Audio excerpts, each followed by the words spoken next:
Welcome to Making Your Miles Count Production, an educational program to all Canadian lease owner-operators with your host, Robert Scaper.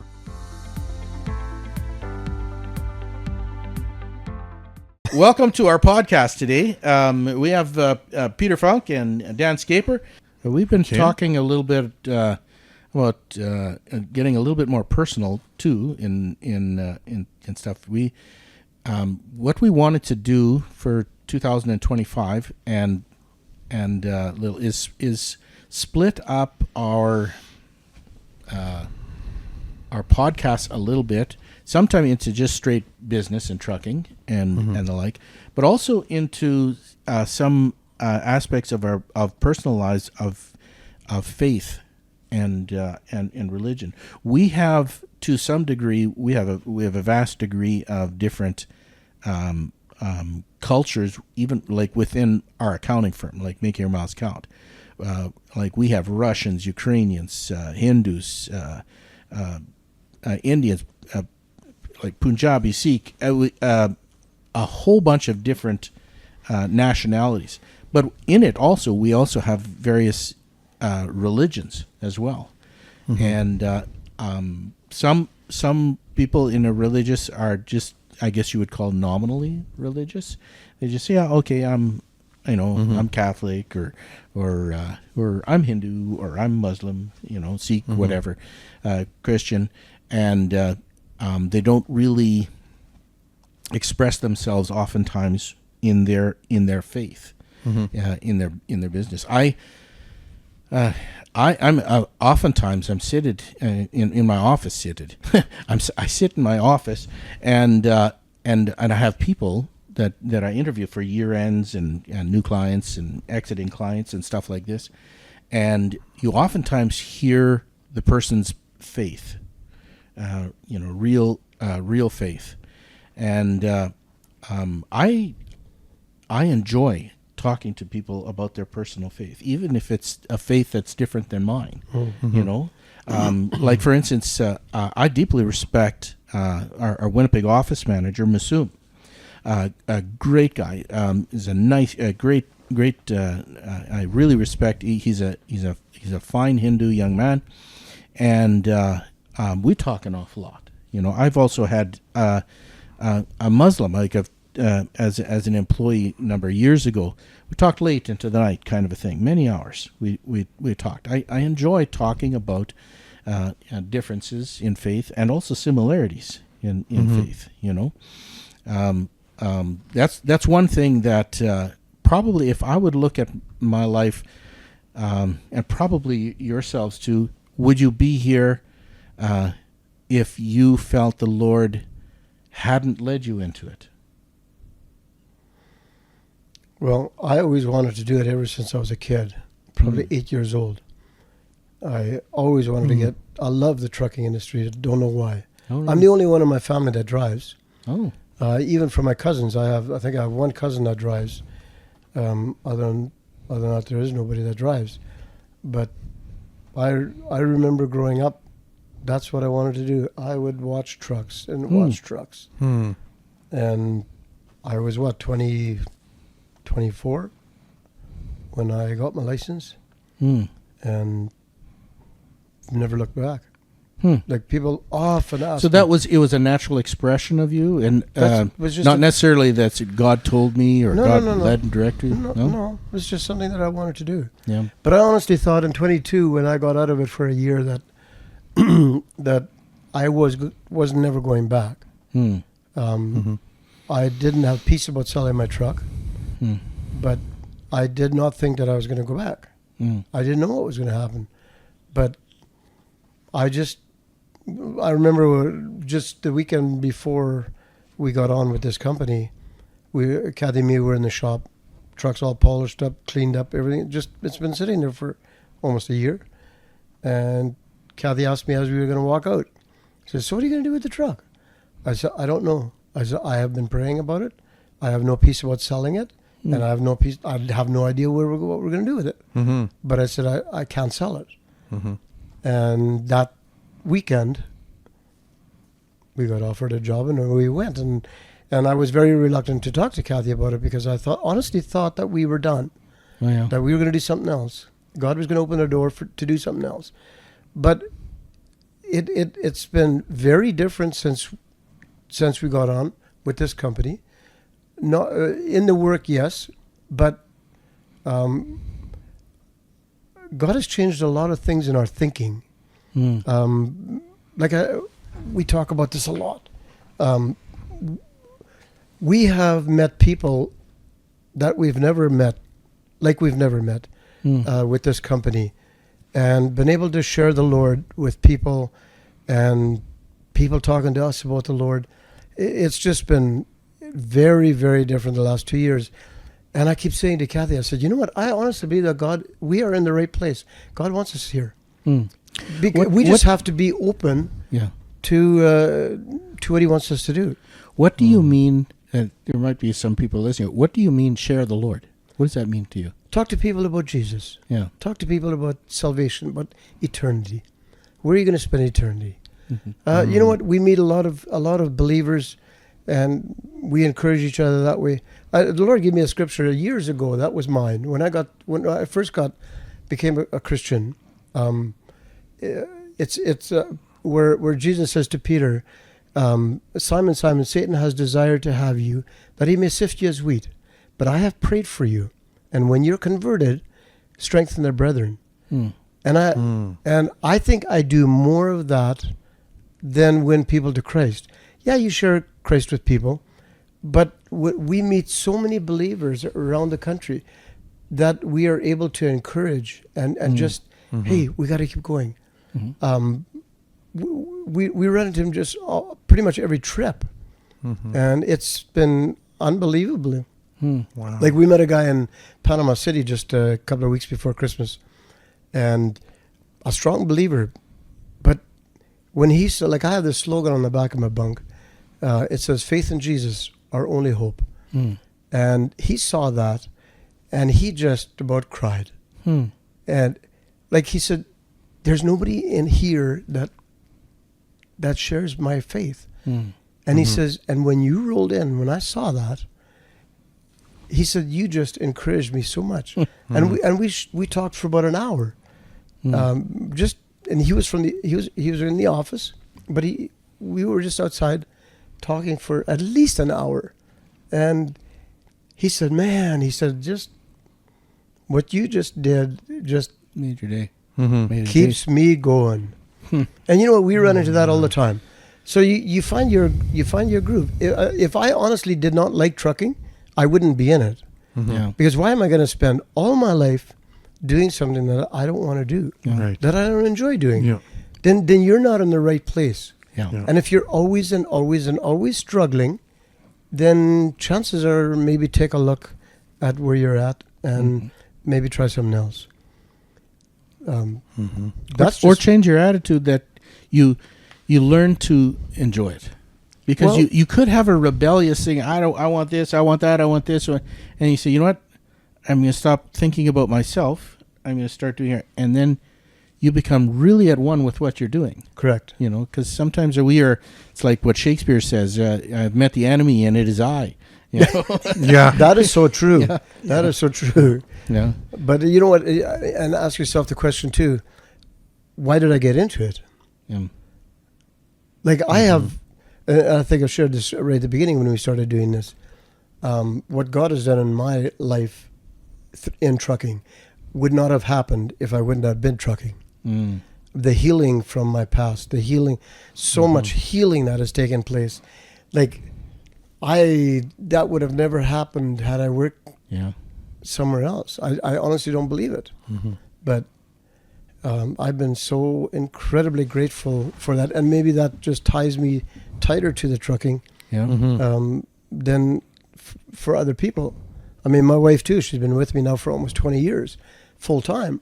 And Driving truck. yeah, Yeah. And 38. What? 38? 42. 42 years in marriage. Yeah. Already.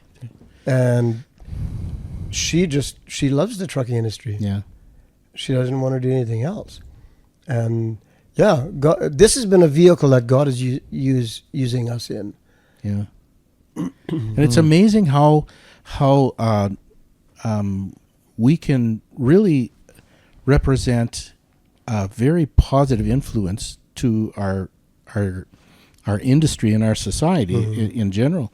It's amazing some of the greatest the people in the industry have immense religious foundation. You know, some owners of carriers are very devout Christians. Even Hindus, and Sikhs, they're devout because it gives them a personal structure in that regards. But just from a Christian perspective, there's an awful lot of individuals who started their career in the trucking industry who are just devout Christians, right? And they would only reflect in the States, probably more so in the States than in Canada. Yeah, they figure somewhere around 30-35% of carriers in the States have strong Christian foundations. Even some of the big ones. What? Night trucking? Yeah. Concord? Not Concord. The one that's associated with Knight, because there's two that. Okay, but there's some great Christian carriers in the States. Some of them are huge financial contributors. Covenant Transport. Oh, Covenant. yeah, Is I was that gonna right? say Covenant. Chattanooga. Yeah. There's some big ones, and reputation nationally. The trucking industry historically has been has some very, very dark history to it.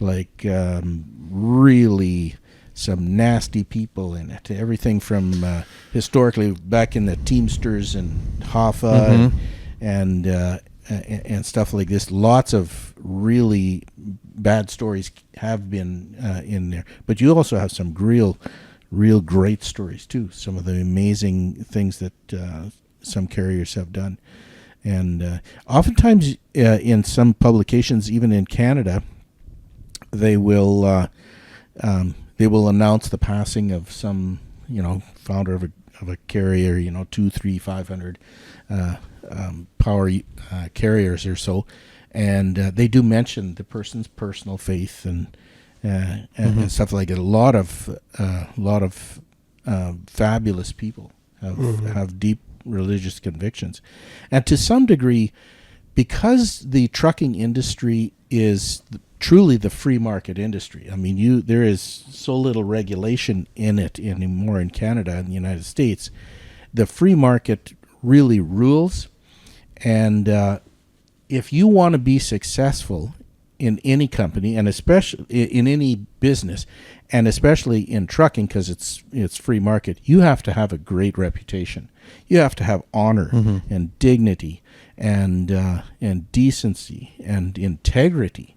If you don't have that, you're not going to be in there long. You have to be honest, and because if you're not, eventually everybody is going to figure it out, and eventually, sooner or later, you're going to have to shut your doors because nobody does business with you anymore. So it's a great place for people to express their faith.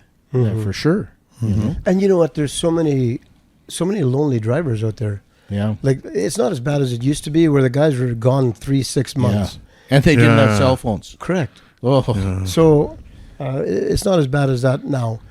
But still, you run into people that are hurting all over the place. Yeah. And I remember I was in a truck stop in Joplin, and there's a bunch of guys around the truck just admiring the truck, and I have this little slogan on the catwalk.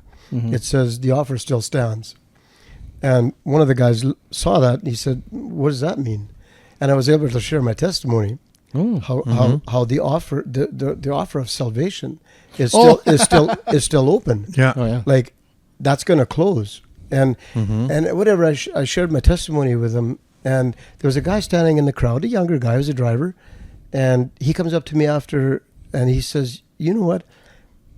I'm a Christian," but he said, "I'm not living like a Christian." But he said, "What you shared, it just made me so desirous of changing my life. He said, I'm going to do better.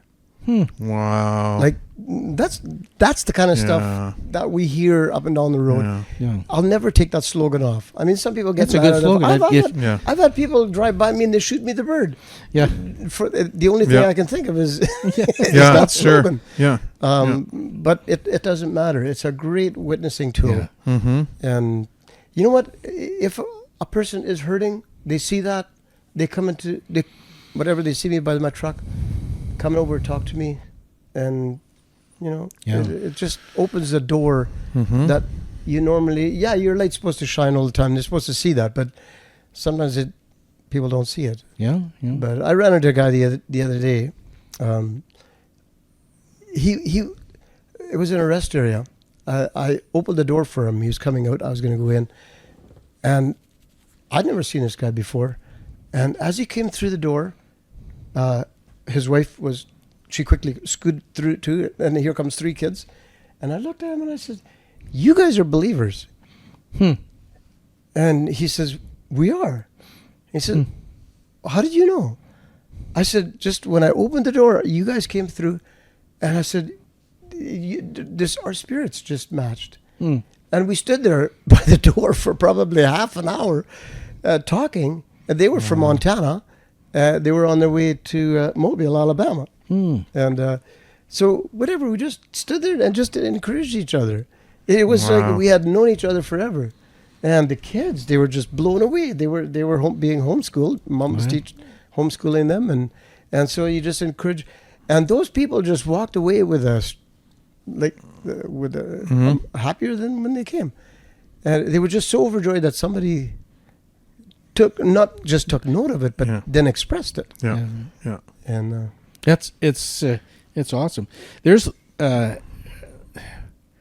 you had a burning desire to be a truck driver. I had a burning desire to be in business, and I sort of fell into the trucking industry. I was doing a whole bunch of research on different things, and one of probably 4 different things was checking out to see if I would buy a highway tractor. I didn't even have my Class 1, but I figured, well, maybe I'll. Once I became serious on it, I took the test and I got my learners. Just wrote it. But I didn't even have my Class 1 at the time, and so when I was out of school and I was trying to decide what to do with my life because I now had an MBA. No, I was just married. Oh, can't even remember when.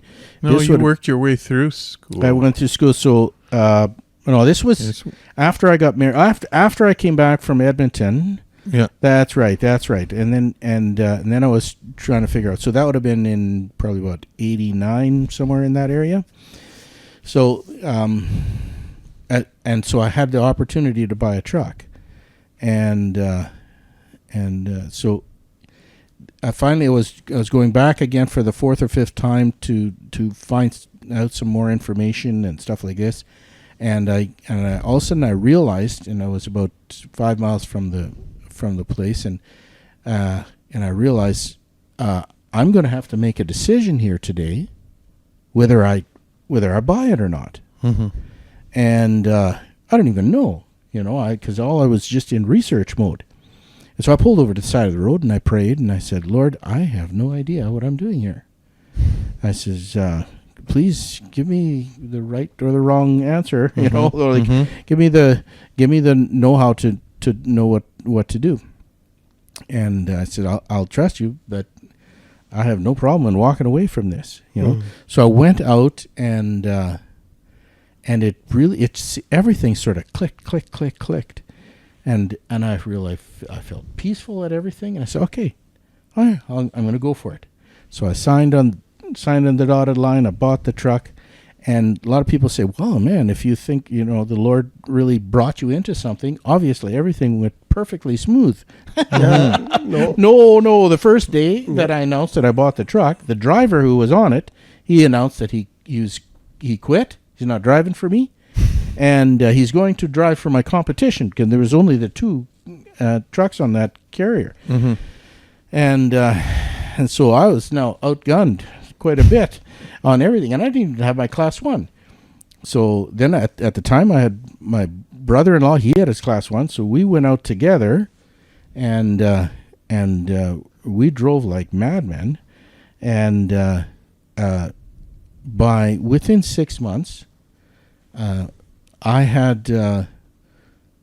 was the only one holding the contract.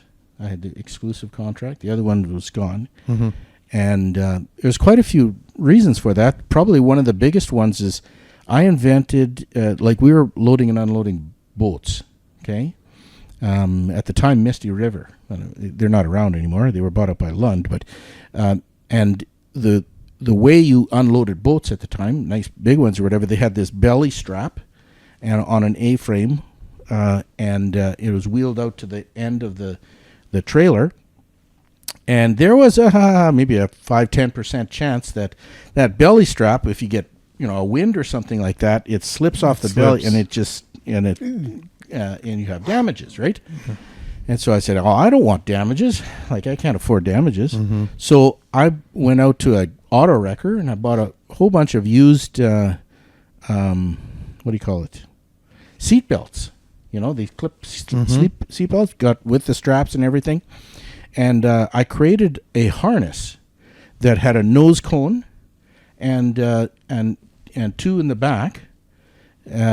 And the nose cone had a hook, because on the front of every boat you've got the eyelet, or whatever, and on the back you always have two handles. Two handles or two things that you can put in. Yeah. So it had a 3-point hitch on there, and it came off like crazy. You could push it twice as fast, never fell off or anything. It was perfect, Well, I showed the owner of the company this, and he goes, "Doodle, man, this is great. No more damages. Fabulous."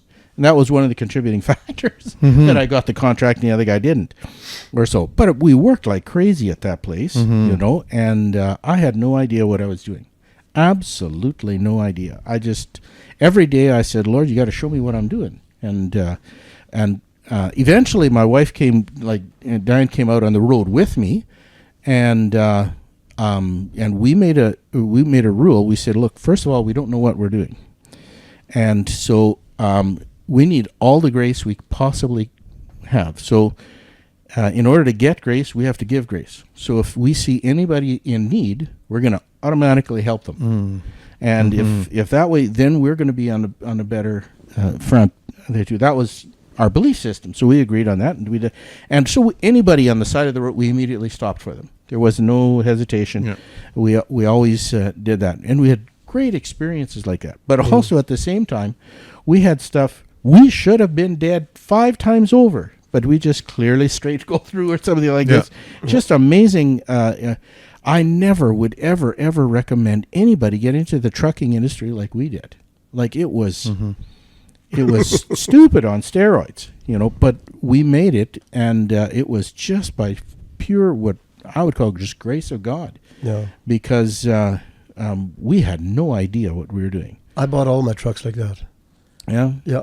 If it don't feel right, don't do it. Yeah. Mm-hmm. I had a guy come out when I bought this truck that I drive now. Mm-hmm. A guy came into the office. I just happened to be at the office, and he says, "Hey, Pete, I found the perfect truck for you." I said, "I'm not looking for a truck." And we had been praying already a year before that for a truck, because ours was small, and Kathy was with me full time, and it was just a small bunk. It was a little crowded. But whatever, nothing ever came up, so we didn't pursue anything. And when this guy came in the office, he says, "I found the perfect truck for you." I said, "I'm not looking for a truck." And he said, "Well, you got to go look at it." He said, "That's just the perfect truck for you." And I said, "Well, what kind of truck is it?" So he told me, and it was at Martin Diesel. And so we drove down there and looked at it. And sales guy come out right away, and I jumped back in the truck. Was it Richard? No. John? Who was selling it then? Oh, I don't remember who the salesman was. Okay, sorry. But anyway, so we just left. Mm-hmm. And so we made another trip. We started praying about it, and came home and drove on the lot, looked inside. Salesman was coming out. We took off. And no, I don't want to talk to you. And so the third trip, we were still praying about it, and we came home, and then we talked to the sales guy, and we took it for a ride and brought it back and parked it, got back in our pickup, and we left. Never made an offer. The fourth time, okay, no, we got to make a decision. So anyway, the fourth time we went down there, I brought my highway tractor down, and the guy came out, and I said, "Can I give this truck in trade?" He said, "You know what?" He said, "Yesterday, a guy called me. He said, I knew about your truck. I had stretched out the frame 30 inches because I took my motorcycle along." And he said, "A farmer called me, and he said, 'Do you have that truck in your yard?' He said, 'I do not,' but he said, 'It's coming.'" And he said, "I had no idea." Oh. And he said, "Here you are." He said, "I already sold your truck." And he gave me $5,000 more than what I wanted for it. And we bought that truck. Oh, wow. And we still have it. I Yeah. bought it in 08, and I still have it. And that truck has done us nothing but good. I mean, whatever. Yeah, we've done a couple of engines on it, but so what?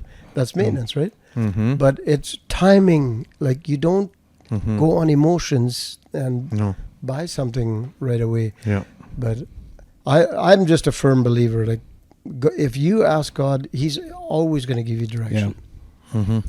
One of the things, somebody who is an agnostic or an atheist, who don't believe in prayer, for instance, and we believe in prayer because we've been saturated from youth already. You know, one of the advantages that prayer has is it puts a certain amount of an objectivity to what you're doing. You're not engrossed with something. You can walk away because you are not reliant on your desires. You are reliant on something else. Yeah. And that practice is very, very good. It gives you an objective view. Yeah. And now that should be. I have had individuals say, God showed me I should buy this truck, and it's way too expensive. And that you can experience in the Christian world something like that happen too, where they just God showed me to do this, and if from a financial perspective, it's ridiculous, you know. Yeah. But realistically, hearing what we would call the voice of the Lord is, I mean, most people, think, what are you hearing voices kind of a thing. It's a peace. It's a peace inside. Yeah. About the situation. Yeah. And that's very different than some people. A lot of people have faith in themselves, and sometimes that's not a bad thing to have good, faith in your own abilities and stuff like that. But more often than not, I would rather feel faith in something other than myself. Half the time I don't believe me. Well, I heard yesterday a story. A guy was sharing about this atheist. He said, "I've always been an atheist." He said, "I do not believe in God." But he said, when Donald Trump turned his head and that bullet grazed his ear, he said, "I saw there's divine intervention with that. That's not possible that he could have turned his head at that split second and that bullet just grazed." He said, "That should have gone straight through his head." And he said, "I have become a believer." Yeah. It's amazing, Yeah. I don't know, as a Christian, I think I've shared this story when we first started our podcast a year and a half, however long ago, I can't remember. But there was a time I took your truck out, and I had to go out near Brandon. There were some barns there or whatever, and I got instructions on how to get there. But somehow or other, I miscalculated the street roads or whatever, and I turned down this road, and I was only supposed to go down for a couple of miles or something like that, and then the barn would be on the right hand or left hand or whatever. Right? Obviously, it wasn't there, and I kept on going, and the further I got, the narrower this road got, narrower, till eventually I got brush, on the whole truck, and it's like, and then I said, now I'm really pushed. There's no way in the world I can back this thing up miles and miles at 2:00 in the morning, So- Not on a narrow road, but miles and miles. That's been done. Have you? You know, You go wrong. You go wrong in Iowa. It's a straight line, but you got to go back a long ways. so anyway, I just said, okay, what am I going to do? So I looked ahead, and my headlights. It's okay. There's a little bit of an incline. Okay, all right. I'll get a little bit of an incline, and I'll come to a stop, and my lights will be out in the sky. Okay, and I'm looking up at the sky, and I pop the brakes, and then I prayed, and I said, Lord, I need to get out of here. I said, I don't know how I'm going to turn this thing around or back up or anything. This is a deep situation. I need your help. That's all I said. And then I pushed the brakes in, and I rolled ahead about 4 to 6 feet, and my headlights came down and down and down and down and into a humongous gravel pit that I could have turned to make figure 8 turns around with. Okay. And I can turn around. So I turned around, and I got to the barn. Now, the question on that is that an answer to prayer? Absolutely. Absolutely. Well, we would think that. Yeah. But somebody who doesn't believe in God, how do you explain that? Yeah. Well, what's the probability of somebody stopping and then it happening 6 feet later to turn around? But the chances are that gravel pit might not have existed. That is another thing too. Really? I would You never turned around there. I don't know. I have if no you would've idea gone where I back, was, so I can't even go back there to find out what there it is around there anymore. But it could be like that. I mean, it could be divine like that. I would lean a little bit towards yes, it's there, but it's no less of a miracle either way. Yeah. You know, Right. it's amazing. I had so many experiences like that, that out on the road, especially in the first year of driving. Like, I said, Lord, I don't know what to do. No. What are you? And then, bam! Oh my word! What in the world? You know? I came out of Moosomin, Saskatchewan one day, and this guy's hitchhiking, and something just said inside, pick him up. I didn't feel like it. I just switched lanes and pick him up. No, I don't want to. I went around him, went back in my lane. I looked at my mirror. There was nobody there. Oh. I looked again. There was nobody there. Oh. And I thought, wow, I just missed an incredible opportunity. Yeah. And Wow.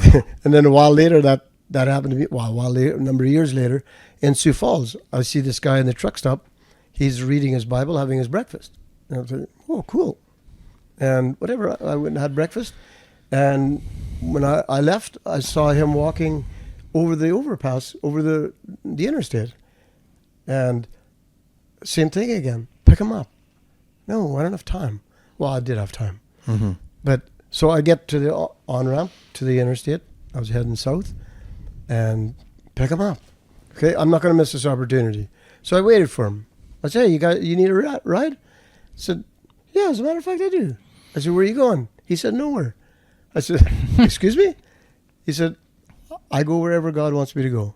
And he said, where are you going? I said, I'm going to Kansas City. He said, I'll go to Kansas City. Wow. We packed up. He was sleeping in a tent. It was -8 Celsius. He was sleeping in a tent down among the evergreens there. And so whatever, we helped him pack everything up and threw it in the truck and some on the back of the catwalk, and away he went. That was the best 8 hours I've ever spent with somebody.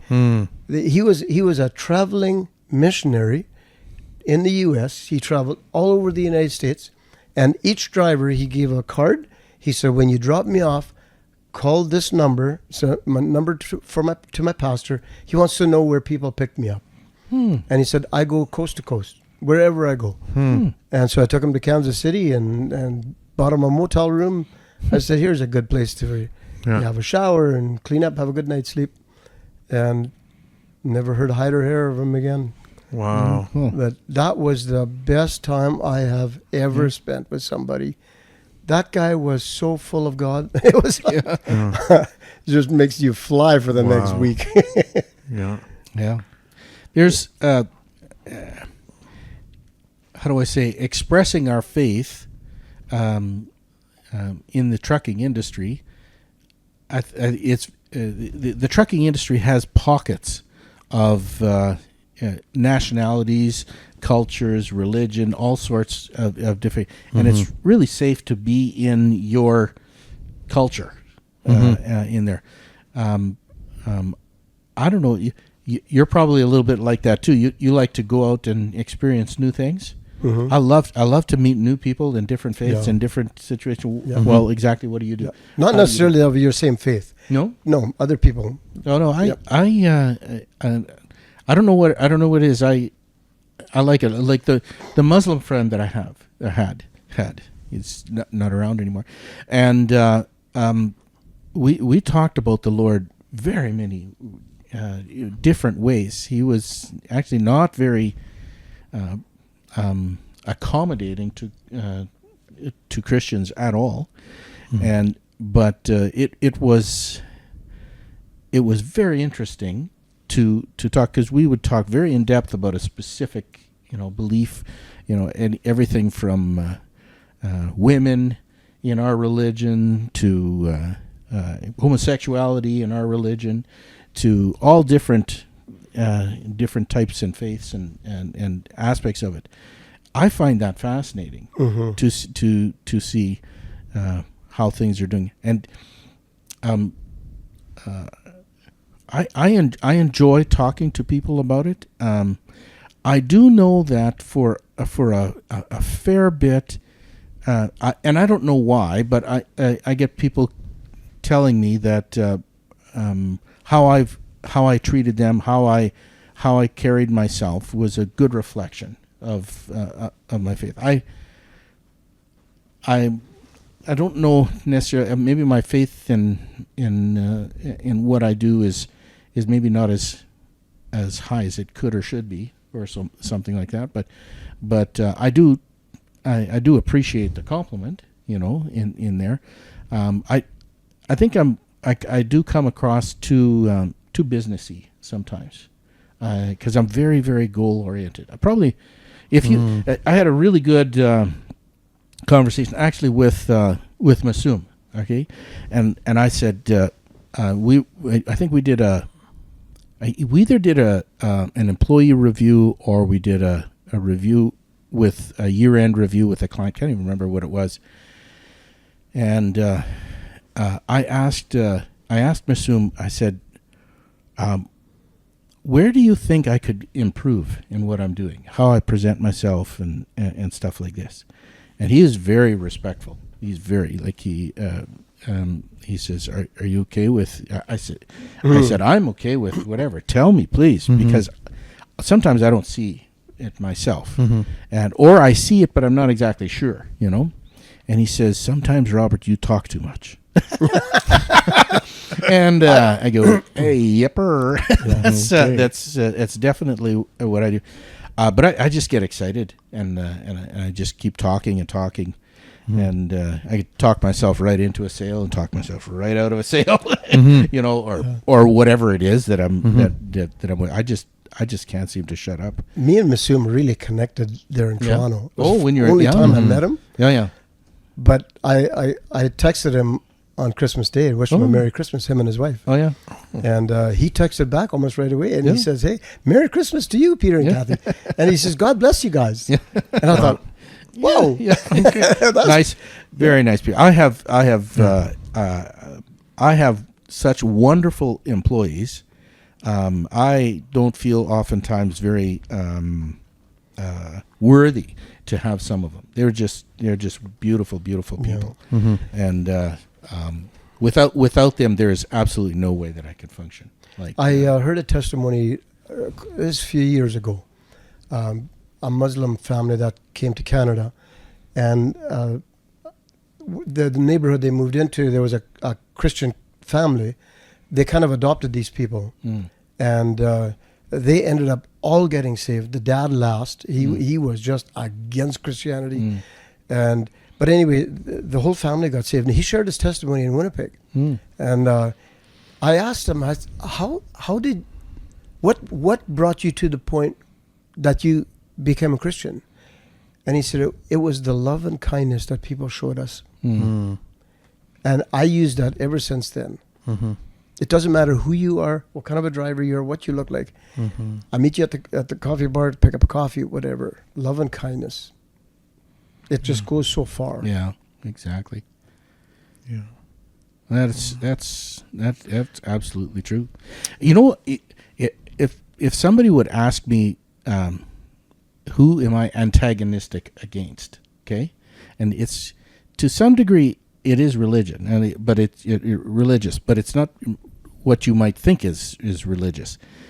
I have no problems with Hindus, with Sikhs, with Muslims, with any of them. That Buddhist, whatever.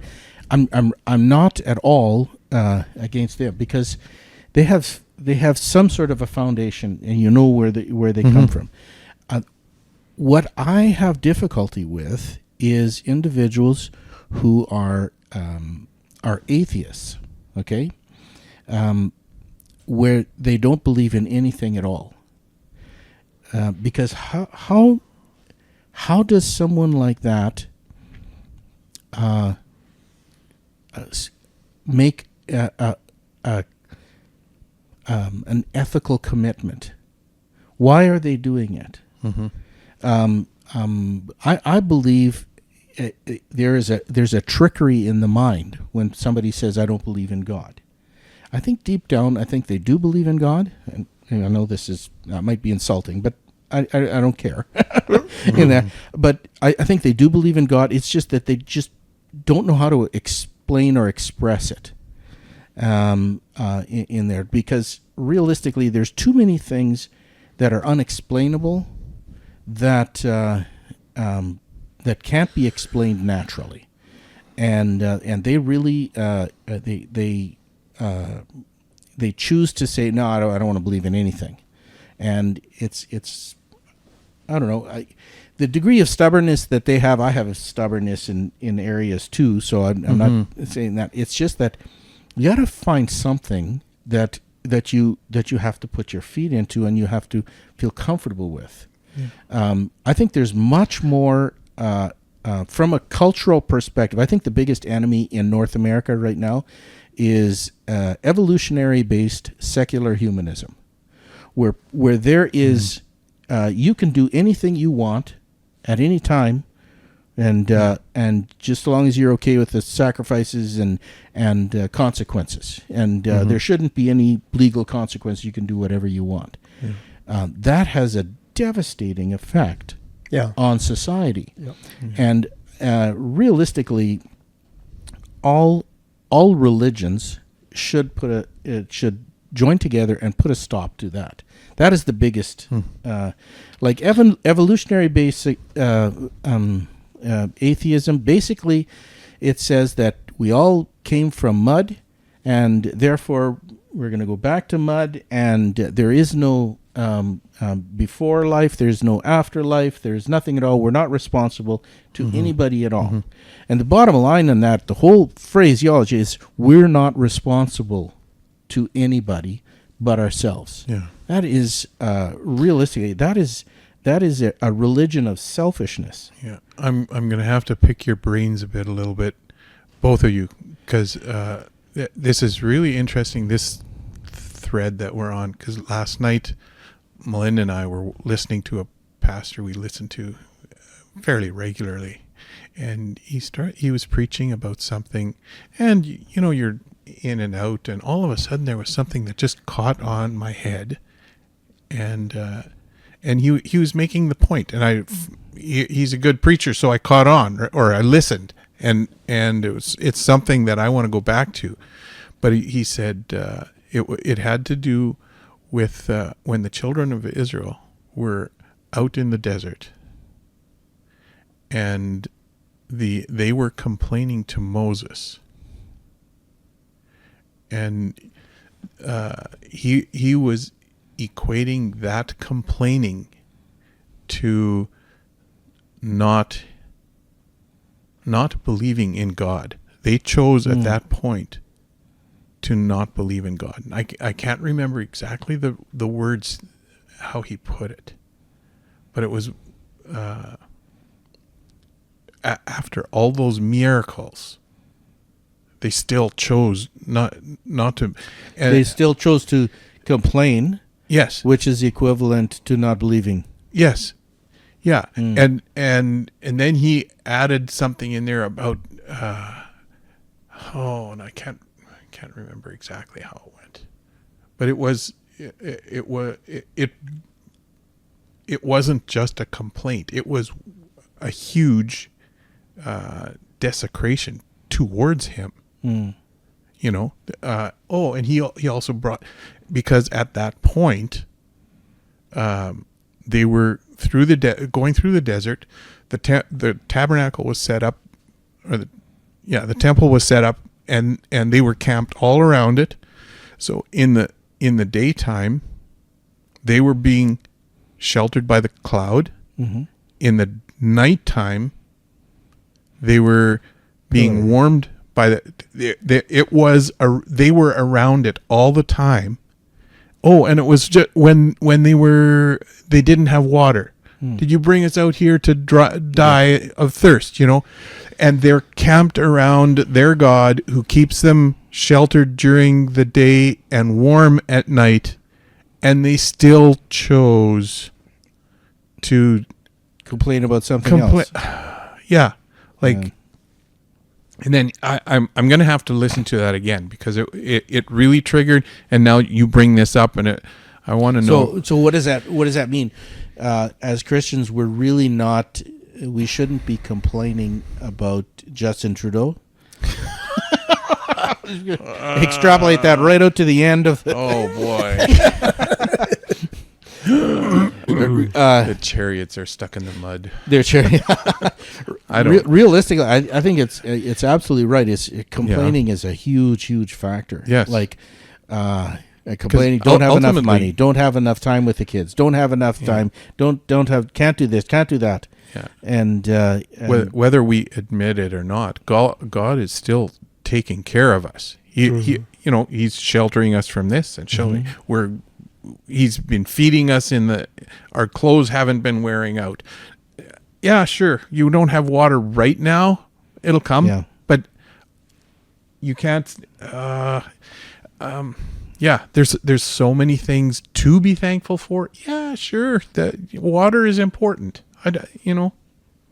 But I guess that's a big part of my experience with God. Like, I can't say that God called me into trucking. I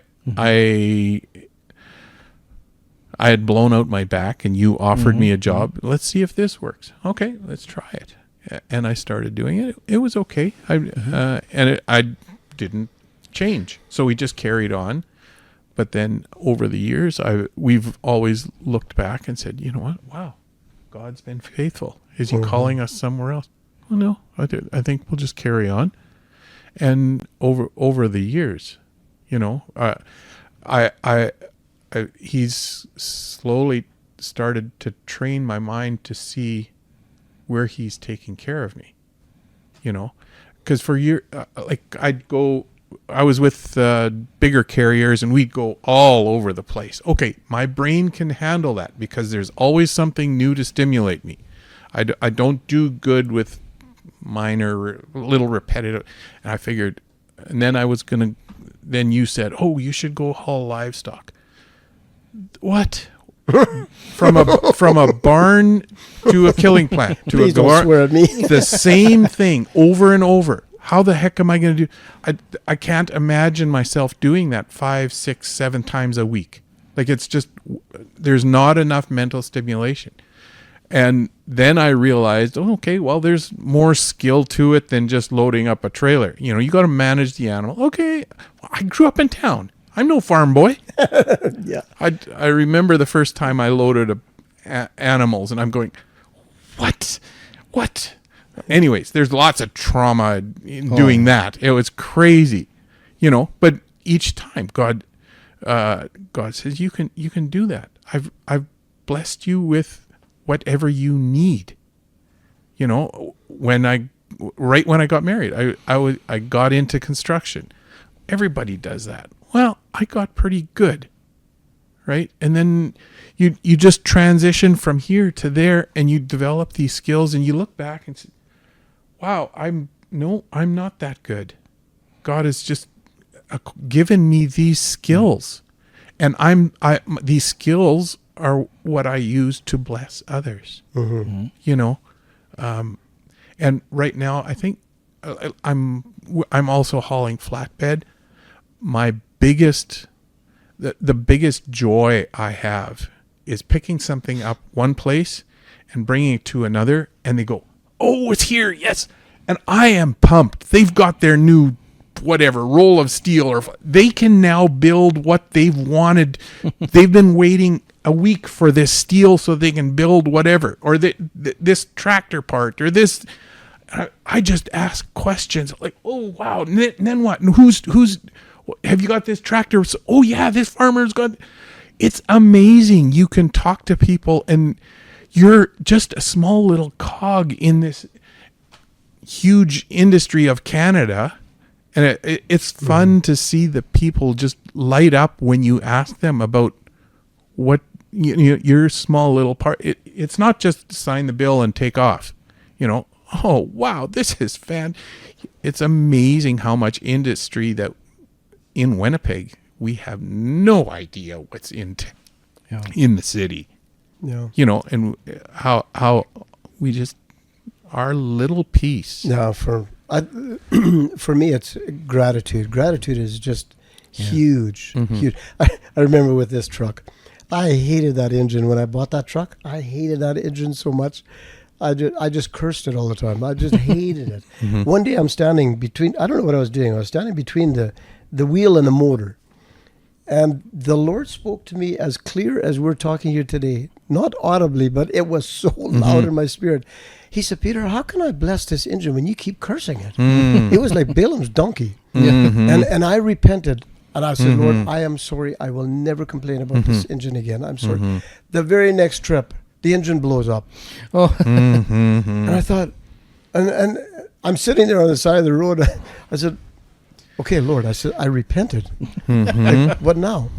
Well, they put a brand new engine in there, and that engine was absolutely different than the one that was in there. And it's been just a joy driving.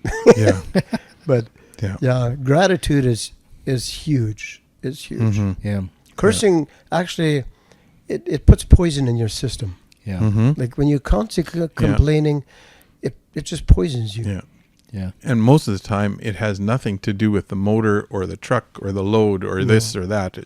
It's how you, the poison inside you just tears everything down. And that's tough if you're short to temper, though. There's some people who are very short to temper, and it's hard to be gracious and hard to be grateful when you're very quick to temper. Something goes wrong. You know what really toned me down? I think I've said this before. My GPS. That lady never gets mad at me when I don't listen to her. She just recalculate and take this route and take this route. She never got mad at me. And I think, wow, that really toned down my temper. I think I heard a comedian one time talk about that, where he says they should make a GPS that if you miss one or two, you're okay. After that, she starts cussing you. No, that thing would go out the window. Can you imagine? What are you, stupid? Yeah, I told you 3 stops back to turn. Now you know what I have to do now. Gratitude is a huge factor. Our pastor used the GPS a couple of Sundays ago. I don't know if you were there. Used the GPS as one of his analogy about going. You know where you're going, and he said we screw up. Okay, we make mistakes.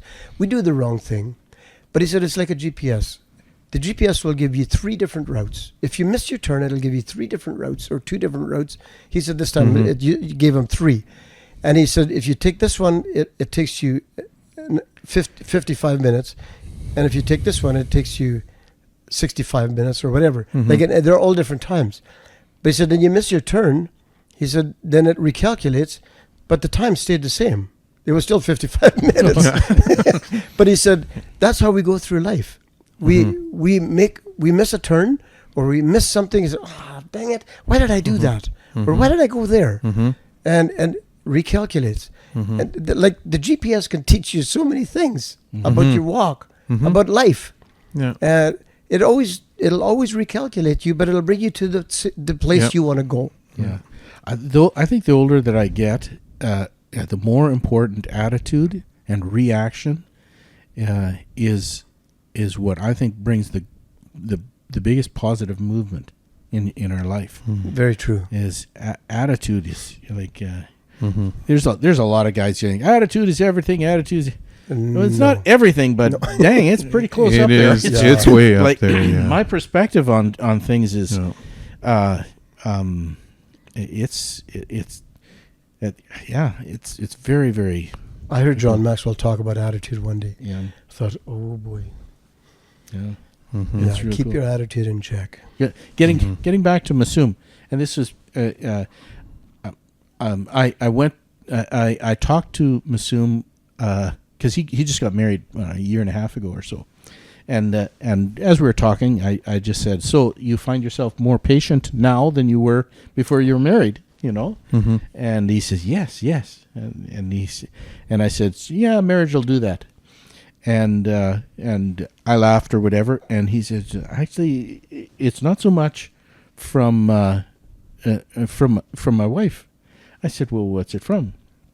He says, from you. Well, okay, now Elaborate. you have to clear this one up because I don't view myself being very patient. I'm way too goal oriented. Which is what he said. He says, you are very, very goal oriented, and that I knew, but he says, when we get into a confrontation, and it wasn't referring to him and me, it was somebody else. Somebody else was doing this or that or whatever. You don't put yourself emotionally into this situation. He says you keep your eye on the goal that you have. And so you go around this or something like this, and all that it really does is it makes it look like you don't care about the mistake or you don't care about the obstacle. You just care about the goal. And I took that as a great compliment, which I think it is. I sure hope it is.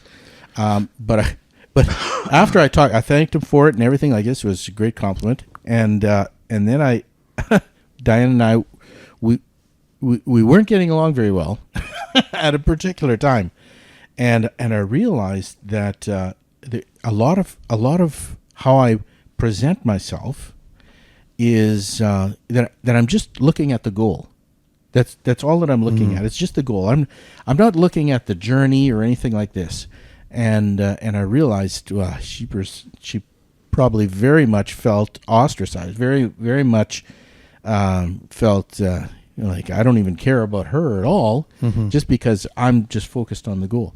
And that what Massoum said helped me to mend things together with my wife, because I realized I'm so incredibly goal oriented. I've been goal oriented all my life. John Maxwell actually says that in one of his books. He says, for you goal oriented people, he said, don't forget to take others with you. Yeah. Because you tend to run alone. Yeah. And that it's not fun. Yeah. No,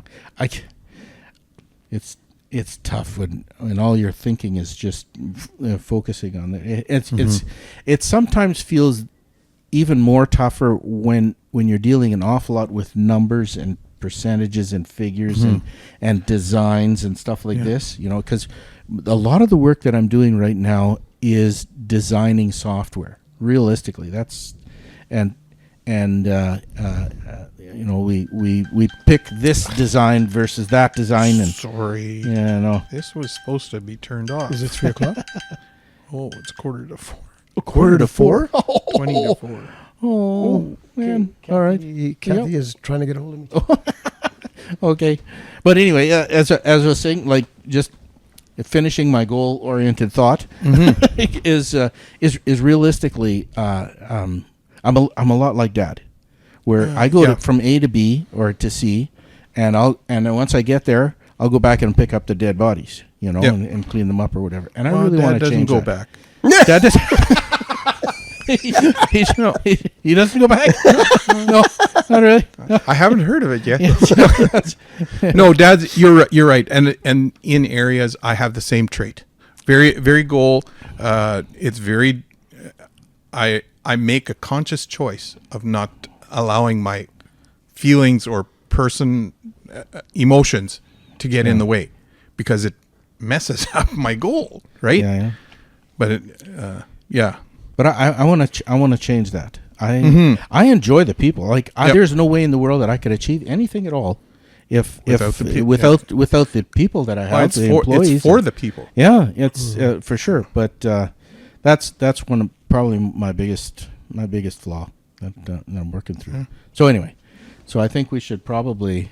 We've been here way longer than what we were originally guessing here, but it's went been past fast. way past fast. Anyway, we want to thank you for joining our podcast today, and I hope you enjoy it. And by all means, if you want us to talk about a particular subject, just email me, and we will pick it up whenever we can get these guys at the same back in the same barn at the same time to discuss the next bunch of topics or so. All right, have a great trip. Thanks for stopping by Making Your Miles Count. For further Making Your Miles Count productions, call us at 877-987-9787 or download us at makingyourmilescount.com.